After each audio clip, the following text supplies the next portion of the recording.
Hello student, आज हम class 8 का वर्कशीट 59 करेंगे और हमारा पहला प्रश्न है नीचे दी गई तालिका में संख्या लिखिए। तो यहाँ पर जो है हमें इकाई, दाई, सैकड़ा और दशांश दिया हुआ है। अब दशांश क्या होता है? पॉइंट के बाद जो संख्या आती है उसको हम दशांश कहते हैं और पॉइंट से पहले जो संख्या आती है वो इकाई होती है। यानी इकाई के बाद आता है पॉइंट और फिर आता है दशांश। ठीक है, तो यहाँ पर देखो सबसे पहले हमें दशांश लिखना है। तो दशांश यहाँ पर हमें कितना दिया? 3। तो यहाँ दशांश के नीचे 3 आएगा। फिर इकाई हमें 4 दिया तो इकाई के नीचे 4 आएगा। दहाई 2 है, सैकड़ा 1 है।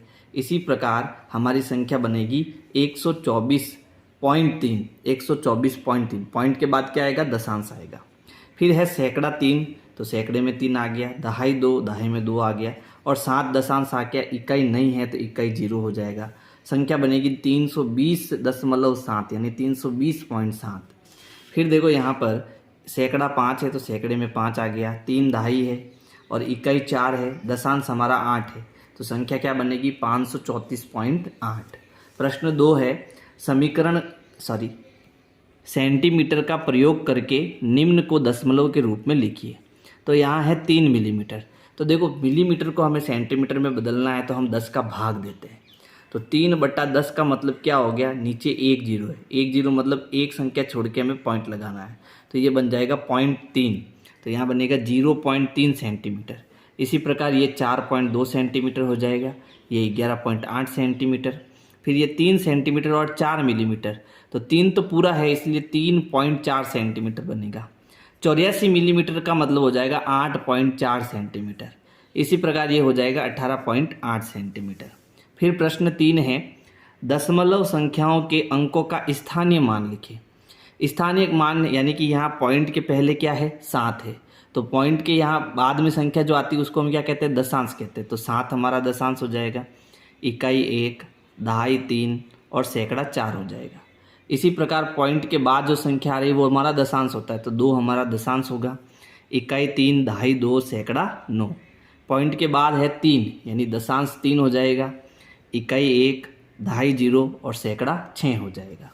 प्रश्न 4 है निम्न में से प्रत्येक को दशमलव रूप में लिखिए। तो यहाँ देखो ये कितना है? 32। तो 32 तो पूरा है। फिर 2/10। 2/10 का मतलब होता है 0.2, है ना। एक तो संख्या हो गई 32, ठीक है। फिर है 2/10 यानी कि 0.2 यानी 32 को हम लिख सकते हैं 32.00, ठीक है। और 2/10 का मतलब होता है 0.2 यानी पॉइंट के बाद 2 आएगा। फिर 5/100 यानी 100 का मतलब ये हो गया नीचे 2 जीरो है तो हम 2 संख्या छोड़ के पॉइंट लगाएंगे, लेकिन ऊपर एक संख्या है तो हम एक काम करते हैं यहाँ 0 लगाते थे। तो इसको हम भाग देंगे तो ये किस में बदलेगा? 0.05 में बदलेगा। तो ये पॉइंट के बाद 0.5 आएगा। अब इन सबको जोड़ेंगे तो ये हो गया 5, ये हो गया 2, फिर पॉइंट के नीचे पॉइंट, फिर 2 और 3। उत्तर आएगा 32.25। तो हमारा उत्तर होगा 32.25। इसी प्रकार इसका उत्तर हो जाएगा 0.376, आगे 27.12 और 11.51, ठीक है। अगला प्रश्न है प्रश्न 5, हल करें। यानी हमें क्या करना है? इन दशमलव संख्याओं को जोड़ना है। तो जोड़ बहुत आसान है। देखो पॉइंट के नीचे हमें पॉइंट लिखना है तो ये है 0.003, है ना। तो हमें क्या लिखना है यहाँ पर? 0.003 लिखना है।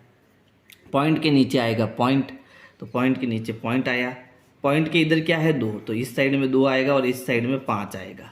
फिर है 0.007, तो पॉइंट के नीचे 0, फिर 007। अब इनको जोड़ेंगे तो देखो 7 और 3 10, हासिल का 1, 1 का 1, 5 का 5 और 2.510, ये हमारा क्या हो जाएगा? उत्तर हो जाएगा। इसी प्रकार हमें इनको क्या करना है? घटाना है। तो इस प्रकार से आपको वर्कशीट 59 करनी है। और अगर मेरी वीडियो पसंद आए तो वीडियो को लाइक करना है और अपने दोस्तों को शेयर करना है। Thank you.